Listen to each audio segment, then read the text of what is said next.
Salam, hər vaxtınız xeyirli olsun, doktor. Hər vaxtınız xeyir.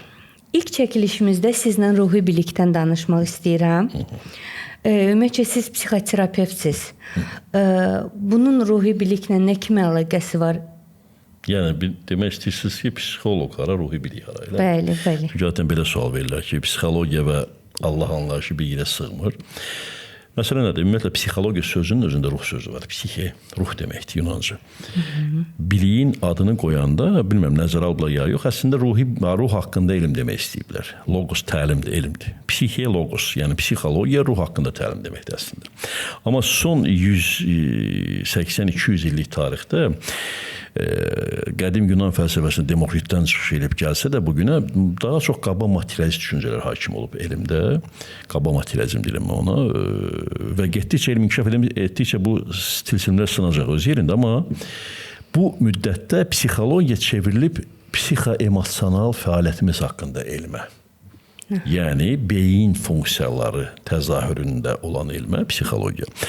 Amma İngiltərə Kral Akademiyasında yanılmıramsa belə bir bölmə var, transpersonal psixoterapiya. Yəni insanların psixi durumunu düzəltmək üçün onların inançları, inanç sistemləri, din düşüncələri, dini dünya görüşləri istifadə olunur yaxşı mənada ki, onların psixi durumları yaxşılaşsın. Var buna yaxın sayılar. Deməli, psixoterapiyanın özündə də bəzi məktəblərdə dini inanclar, dini dünya görüşü, ruhi dünya görüşü, ruhsal baxışlar istifadə olunur.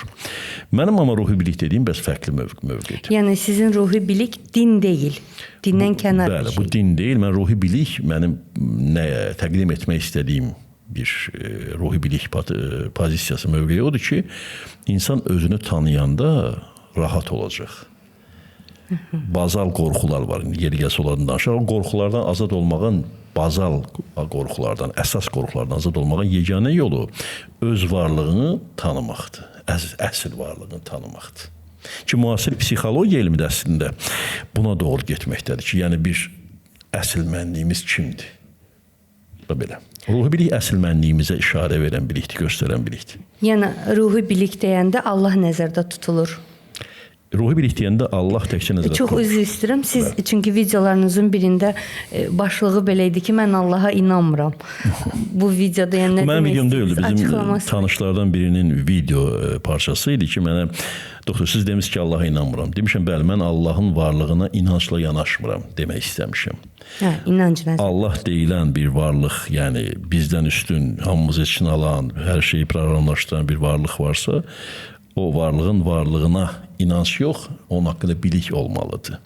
Çünki inanc şübhələrlə dolu bir meydandır da beynimizdə. Amma bilik nədir? Bilik dəqiq bilirsən. Məsələn, 200 təqəl 2 neçədir? 4 deyəcək. Sorursam, siz bunu inanırsınız ya bilirsiniz. Amma deyəcək, bunu bilirik də, buna inanmaq lazımdır. Bu inanc odur ki, deyiləndə hesablamadım. Dedilər, introyeksiya deyilər buna psixologiyada. Qəbul elədim, beynimə yazdım. Uşaqlıqdan bizim ümumiyyətlə, bugün mən oturuş qaydan belə hamısı uşaqlıqdan oturulan inanclar üzərindədir. Avtomatlaşdırılmış biliklər. O biliklər amma sübut olunmamış biliklərdir. Buna inanc deyirlər. Bilik isə odur ki, sübut olunmuş, təsbit olunmuş elm isə odur ki, bilik isə odur ki, yəni mən nəyisə dəqiq bilirəm. Mən dəqiq bilirəm ki, o dinlərin Allah adlandırdığı bir ali zat, yəni şəxsiyyət obrazında bir varlıq var. Yəni kəskin səslənsə də. Dinlərdə deyildiyi kimi Allah abstrakt bir varlıq deyil. Dinlər necə deyir, o ayrı mövzudur. Dinlərin müxtəlif məktəbləri əslində müxtəlif söyləyir. Yəni dinlərdə deyirlər işıqdır, bir nurdur və s. Yəni siz dediniz ali şəxsiyyət, ona görə deyirəm. Şəxsiyyəti var demək istəyirsiniz Allahın. Mən deyirəm ki, güc şəxssiz mümkün deyil. Bir güc hiss eləyirsə, onun arxasında bir şəxs durur. Kimsə itələsə, o itələdiyi əlindəki güc F-lə ifadə olunan bərabərdir filan şey, gücü yox. O gücün sahibi mənə maraqlıdır. Aydındır. Və onun sahibsiz güc olmağına mən qəbul etmirəm. Bu xaosun, ateistlərin fikri ilə, xaotik fikri ilə böyük bir prinsipal fərqi yoxdur. Xaosdan həqiqət yaranmaz. Aydın doktor, bəs bu fikirlərinizin bir sübutu, əsası varmı? Məntiq, bilik deyəndə mən elmi məntiq, elmi-fəlsəfi məntiq əsaslanan bir məsələ nəzərdə tuturam. Sübut edə bilməsəm, bunu iddia etmərəm. Dəfələrcə müxtəlif elm insanları ilə adi çay süfrəsində, kütlə qarşısında olmasa da sübut etdiyimin fərqindəyəm və onlar da bunun fərqindədirlər. Hətta bu mövzuda məndən qaçan bir yerdə paralel təhsil aldığımız həkim yoldaşlar da var.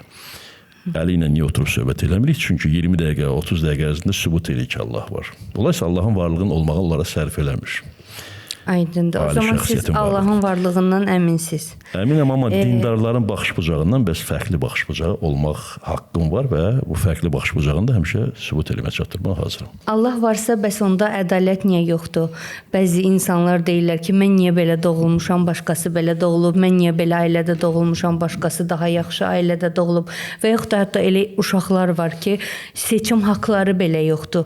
Məsələn, valideyn ana türmədədir, orada doğulmalıdır. Bəs bu uşağın günahı nədir ki, o elə bir həyata doğulur? Sizin verdiyiniz sual elə bir ki, mən level, yəni mərhələ 1-dən 2-yə keçməmişdir, 9-cu mərhələdən sual verdiniz. Mən ruhi bilik deyəndə bu biliyin bazası var, bu biliyin addımları var, sinifdən sinifə keçən kimi anlayış səviyyələri var. Bu sual yüksək anlayış səviyyəsinə aid sualdır. Düzdür, çox geniş yayılmış sual olsa da ki, yaxşı Allah varsa və deyirsiniz ərəbcə la havlə və la quvvətə illə billah. Bəs niyə onun qüvvəti, hövlü açıq görünmür? Niyə filan yerdə uşaqlar öldürürlər? Niyə filan yerdə günahsızlar, məsumlar zülm çəkir? Nəyə filan işlər baş verir? Və bu ədalətsizlik deyil. Kimsə şikəst doğulur, kimsə şeyx ailəsində doğulur. Doğuluşdan milyardları var və s. Bu fikir, bu sual elə bir mərhələdən cavab verilməlidir ki, insan artıq ona qədər, yəni mənim həm söhbətim bilməlidir ki, mən kiməm, bədənim nədir, kainat nədir, gördüyümüz, anladığımız, mən anlayışımın mahiyyət, keyfiyyətləri nədir, o keyfiyyətlərlə ali mən dediyimiz, ali zatın keyfiyyətləri nədir, onunla mənim qarşılıqlı münasibətlərim nədir və maddi dünya proqramı necə işləyir. Bunu anlayandan sonra bizim bu ilk həyatımız olmadığının sübutu, məntiqi sübutu ortaya çıxır. Yəni reinkarnasiya. Çünki mən reinkarnasiya desəm hinduizm yada düşəcək. Mən də bu yanlış anlaşılmaları istəmirəm. Çünki hinduizm bir dini baxış bucağıdır. Mən dini baxış bucağı yox, məntiq baxış bucağını yalnız qəbul edirəm. Bəli, o dinləri araşdırmışam, 100% içində də olmuşam, araşdırmışam da. Mən bunu heç vaxt gizlətmirəm. Amma onlar mənə bu biliyi verməyib. Bu biliyi mənə elmi məntiq verib. Hansı ki, mən o elmi məntiq üzərindən onu təqdim edirəm. Düz elmi məntiq, bəs bir elmi olmayana izah etmək olur mu? Bəli, elmi olmayana da sadə el dilinə izah etmək olur. Aydındır, amma hazırda gənclər bu kimi sualları çox verirlər və çoxu bu suallara cavab tapmadığı üçün ateizmə yönəlirlər, Allahın var olmadığına. Elə ona görə də bu vacibdir. Yəni reinkarnasiyanın olduğunu deyirsiniz. Ümumiyyətlə reinkarnasiya haqqında qısa bir məlumat verə bilərsiniz? Mən ona reinkarnasiya demirəm açığı. Mən onu deyirəm, ruhun yeni bədənə keçməsi. Reinkarnasiya termin kimi deyə bilərik, şərti deyə bilərik. Reinkarnasiya, inkarnasiya bədənə, cismə girməkdir. Reinkarnasiya yenidən cismə girməkdir. Deməli, mən ruhi varlıq olduğumu bilməliyəm, əbədi həyatımı bilməliyəm. Və bəzi məqamları anlamalıyım ki, mən birinci həyatım deyil. Hətta müqəddəs kitabda belə cümlələr var. Bu, onların sonuncu ölümü olacaq. Amma məndən əmin olanların sonuncu ölümü olacaq deyir. Yəni, bədəndən çıxma hekayəsi kimi. Və bir də axirət sözü işlənir. Məsəl üçün, müqəddəs kitab son Quran-ı Kərimdə. Axirət axırıncı deməkdir. Demirə ikinci. Bundan sonraki axırıncı. Məntiqlə axırıncı o deməkdir ki, bundan qabaq da yəqin neçə dəfə olubdur. Bunlar ilk üzdə olan müəyyən ehtimallardır. Amma məntiqlə götürəndə ədalət məntiqi var, mərhəmətin məntiqi var. Ədalətin məntiqinə görə ədalət hissimiz var bizim və alim mənin də ədalət hissi var. Çünki bizim hissiyatımız onun da hissiyatıdır. Bu bir söhbətin dərinliyində bu dəqiqə varmırıq, ruhi biliyin dərinliyə varmaq lazımdır. Və bu ədalət hissi iqtiza edir ki, məntiqin ona gəlib çıxır ki, mən şikəst doğulmuşamsa, bunu Allah eləməyib. Yəni, əslində bəli, əgər Allah varsa və ədalətlidirsə... Ya ali zat var, bəli, buyurun. Əslində deyirəm, doğrudur ki, əgər Allah varsa və ədalətlidirsə, belə doğulan bir uşağın belə doğulmasının səbəbi olmalıdır. Din insanlarına bu sualı verəndə onlar müxtəlif bəhanələr deyirlər, bu bir imtahandır. Amma həmin insan sual verə bilər ki, bu imtahan niyə mən keçməliyəm bu imtahandan? Niyə başqa bir insan deyil də mən? Ona görə də elə yenə müqəddəs kitabda var. Dindar olan, Quranı bilən insanlar bilir ki, deyir pisliklər sizdən Amma onlar qəbul etmirlər. İslamın zidd olduğunu deyirlər. Bu cümlə var orada. Pislik sizdən, yaxşılıq məndəndir. Pislik və yaxşılıq deyirlər nisbə anlayışdır. Xeyr, mütləq pislik və mütləq yaxşılıq anlayışı da var Allaha nisbətdə. Allah əgər varsa ədalətlidir. Ədalətlidirsə onda bu nə deməkdir? Bu mən niyə şikəst olmuşam və ya mənim başıma niyə bu niyə 11 yaşında qızı öldürüb zorlayıb öldürdülər və yandırdılar və bunun cəzasını çəkən niyə yoxdur? Aydındır. Doktor, ruh yenidən dünyaya gəlirsə, hər hansısa bir keçmiş həyatında olan hər hansısa bir xatirələri deyək, xatırlaya bilərmi? Məsəl üçün, bəzi insanlarda dejavu olur tez-tez. Bu ona misal ola bilərmi ki, bu yenidən doğulma ilə əlaqədardır?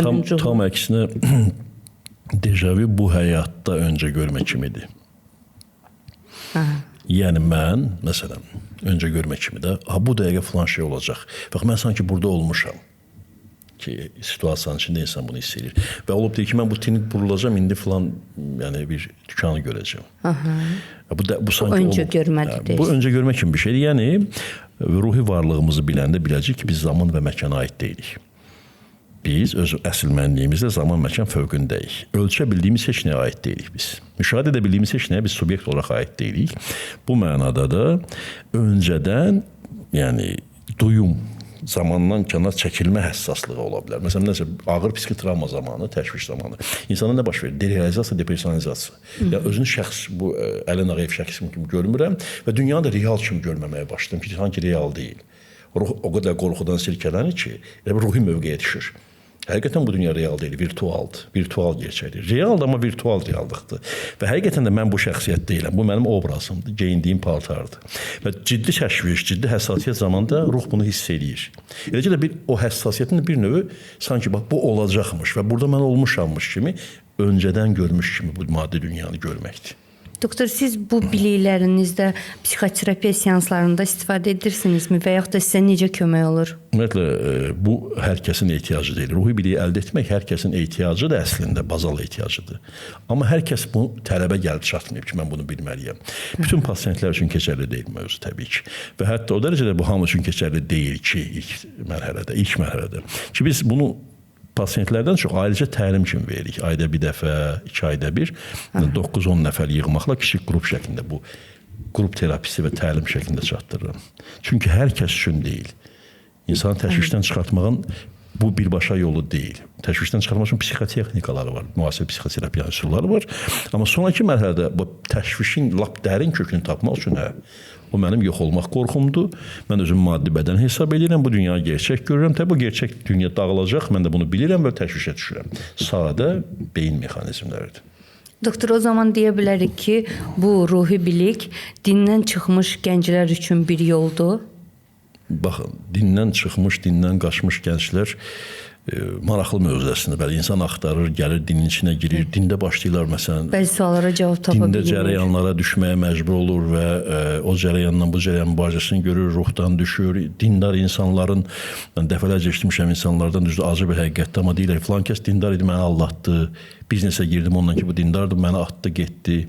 Belə söhbətə kobud mövzular eşidirəm və gənclər də bunları görürlər, eşidirlər, duyurlar və dinə qarşı münasibət, dinin nümayəndəsinə baxaraq dinə qarşı mühakimə yürüdür, münasibət dəyişir. Təbii ki, ağıllı, elmli gənc özünü hesab edir, qabaqcıl düşünmək istəyir və bu uzaq durur və lağ eləməyə, nəinki uzaq durur, dinə qarşı lağ eləməyə də başlayır və mən də bunu başa düşürəm. Yəni, mən özüm dindar adam deyiləm. Dindarlıq təbliğatçısı da deyiləm. Başa düşürəm o insanları. Amma mənim dediyim bilik ona ən azından əbədi həyata qarşı həvəs və maraq oyada bilər və əbədi həyatın varlığını dəqiq bilsə, din yox, məsələn, namaz dediyimiz meditasiya ayinini meditasiya növü kimi qəbul edir və Allahla bağ, rabitə kimi qəbul edə bilər ərəbcə özlərindən. Və yaxud öz dilində səmimi olaraq əbədi varlıqla ünsiyyət saxlamağa başlayır. Qurtuluş şansı yaranır. Hansısa din libasına bürünmək istəyərsə təzdən, o da özünün seçimi olar. Biz ona qarışmayacaq təbii. Əsas bilik verməkdir. Aydındır. Doktor, bəs Qurana qarşı münasibətiniz necədir? Məsələn, siz necə düşünürsünüz? Quranda olan ayələr və yaxud da orada olan qadağalar hazırki dövrümüzə aiddirmi, yoxsa o sadəcə o dövr üçün yazılmış bir kitab idi? Yəni, mən bir din alimi kimi yox, sırf vətəndaş mövqeyimi, həkim mövqeyimi, psixoloq mövqeyimi bildirə bilərəm. ki və kəskin fikir söyləməkdən qaçıram, həmişə inancların hisslərinə hörmət edirəm. Kimin üçün çox bugün çadranı tam bürünmək bugünkü günün qanunu kimi qəbul oluna bilər. Mən buna belə baxmıram. Mən qızıl orta prinsipinə önəm verirəm. Qadının geyimindən gəlir söhbət, əmrdən söhbət gəlsə, qadının geyimi şəhvət oyatmayacaq qədər və mənəviyyata yönəldə biləcək qədər qapalı olmalıdır. Mümkün qədər. Düzdür, kişilər də öz nəfsinə cavabdeh daşımalıdır. Amma yenə də olsun, yəni qadağa formatında olmağı və irəli getməməsini tarix sübut edibdir. Ona görə o vaxtki qadağaların hamısı bugün tətbiq olunmalıdır mı? Məncə yox. Məsələn, içkiyə qadağa var, zinaya qadağa var. Bunlar da olmaya bilərmi? Bu qadağa deyil. Bunlar tabudur. Yəni qəti toxunma deyilən mövzulardır ki, bunların da məntiqini tutsan, heç onsuz da eləməyəcəksən. Məsələn, mən spirit içki qəbul etmirəm, içmirəm. Niyə içmirəm? Çünki tibb elminə görə, Quran-Kərimdə deyiləndən əlavə, tibb tək Quranda deyilmi? Bütün müqəddəs sayılan kitablarda da, hətta hinduizmin müqəddəsatına qədər deyilib ki, spirit içki içməyin. İncildə də var ki, yaxın durmayın, çalışın. Bütün müqəddəs kitab müqəddəs dediyimiz daha doğrusu kitablarda öz əksini tapıbdır. Və bugün tibb elminə görə 50 qram içib bir insan alcohol intoxication deyilən bir hal keçirə bilər, vurub kimisə öldürə bilər. Quran dedi ki, bunu istisna etmək üçün cəmiyyətdə. Birinci bu. İkinci məsələ, mən psixoterapeut işləyəndə birinci qadağan elə içkini. İçən adam da olsa deyirəm 6 ay ən azı spiritli içki qəbul etməyəcəksən. Niyə? Biz psixoterapiya zaman yeni beyin bağları qururuq, yeni əqidə qururuq. Spiritli içki isə 50 qramı da olsa, 20 qramı da olsa beyində qurulmuş, yeni qurulan neyron bağlarını qırır. Və psixoterapiya yeni düşüncə verirəm axı ona. Bunu üstə işləyirik, kodlaşdırırıq. Bunu qırır. Deməli, spiritli içki içən anda sən ali zatla əbədi həyata açdığın qapı, ünsiyyətdə açdığın qapı bağlana bilər. Bu da ikinci təhlükəsi. Yəni, nə isə qadağası varsa, o qadağanın məntiq əsası olmalı. Məsələn, oğurluq etmə, zina etmə. Bunlar başqa qadağalar. Bunlar hansı qadağalar kateqoriyasıdır? Özünə rəva görmədiyin başqasına rəva görmə. Və yaxud da ki, özün necə rəftar olması istəyirsə, başqasına o cür rəftar et. Belə prinsiplər var, qədimdən qalan, mənəviyyat prinsipləri. Qalan məsələ qadağaların çoxu buna aiddir. Allaha şərik qoşma prinsipi də psixoloji ikiləşməyə aparıb çıxartmasın həyatın. Şübhələrə qalma. Yəni, zaten bilik olan bilir ki, bir proqramist var, təbii bir proqramçı var. Maddi, virtual gerçəkliyin. Və digər qadağalarda başqalarının haqqına girmədə, yəni özünə necə ki, qırmızı xəttin var, başqasında qırmızı xəttin var. Sənin haqqın, başqasının haqqı başlayan yerdə bitir. Aydındır, doktor. Bunları doğru anlamaq lazımdır. Bəli. Doktor, belə bir sual var. Əslində bunu bəzi insanlar da sual yollayıblar sizə. Peyğəmbərlərin də səhvləri olubmu? Bildiyim qədərlə siz bir çox dinin içindən keçmisiniz. Yəni belə bir sual var ki, sizcə peyğəmbərlərin də səhvləri olubmu, yoxsa onlar bir mənalı olaraq müqəddəs insanlardır? Yəni belə hesab edilməlidir. Birinci növbədə dinin içindən keçmiş ifadənizi biraz dəyişdirəcəm. Dinləri araşdırmışam. Bəli, İçində çalışmışam, araşdıram. Azərbaycanda əlim çatan bütün dinləri, kitablarını oxumağa çalışmışam. Mənim həvəsim və marağım bundan ibarət olub. Peyğəmbər dediyimiz şəxslər haqqında yenə də biz həmişə hörmətlə söz danışmalıyıq. Çünki inanclı şəxslərin, insanların biz hissiyatına hörmət etməliyik. Bu insanın birinci növbədə mənəvi borcudur, qarşındakı insana hörmət etmək. Peyğəmbərlərlə bağlı biz fikrimiz var, mənim fikrim var. Məsələn, Muhammed əleyhissalam dediyimiz ruhuna salam olsun yeri gəlmişim. Mən bütün ruhların, əbədi varlıqların salamım var. Böyük şəxsiyyətlər, böyük ruhlar, xüsusilə Muhammedi mən böyük ruhların önündə hesab edirəm. Bütün bu böyük ruhlar maddi bədən içində yaşayırlar bu planetdə. Ayaq yoluna da gediblər, cinsi kontaktları da olub. Kimlərəsə söz verib sözünə əməl edə bilməmək şərtləri, ağırlıqları da olub. Elə peyğəmbərlər var, məsələn, İncil, Bibliya tarixində və Quran tarixində ki, xidmətdən qaçmaq istəyib düşüb balığın qarnını, məsələn, sonradan başa düşüb səhv elədiyin qayıdıb xidmətinə. Yəni, peyğəmbərlər səhv etməyib demək məntiqsizlik olur, mənim baxışımdan. Səhvləri olub təbii ki. Məsələn, Quran-Kərimdə Muhammedin özünə qarşı fikirli Allahın ayələri olaraq qəbul edilirsə, ya Muhammed, filan şeyi niyə filan cür etdin deyə sual da var. Ya 2 il ümiddən düşüb Allaha qarşı neçə müddət, 2 ilə yaxın mən bilmə, yanılmırsa müəyyən tarixçilərdə var, bəlkə də yanlışdır, amma mən belə yadımda qalıb. Çünki bir müddət vəhiy gəlməyib ona və bu münasibətsizlik, bədgüman olmağa başlayıb, adi şəxsə qarşı və s. İlk vəhiy gələndə çox qorxuya düşüb.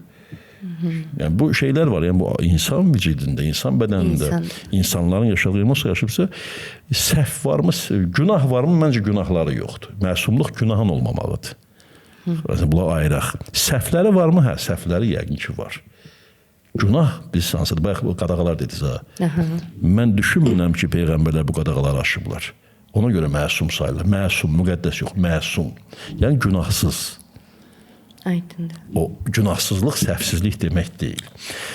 Bundan başqa Muhammed dediyimiz şəxsin özünün duası da var axı.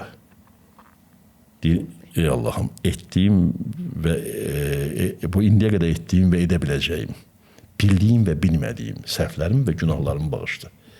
Bunu Muhammed özü nümunə üçün deyir, ya həqiqətən hansı günahı bilir, biz bilmirik. Artıq bu özü bir nümunədir, özünə etirafdır və gözəl bir yanaşmadır ki, mən bunu edirəmsə, siz dünən nə eləməlisiniz? Müqəddəs sözünə gələndə, müqəddəs sözü mənim üçün ruhi sözünə ekvivalentdir. Müqəddəs ruhi. Ruhlarımız hamısı bizim müqəddəsdir. Hamımız ruhən müqəddəsik. Yəni ruhiyik.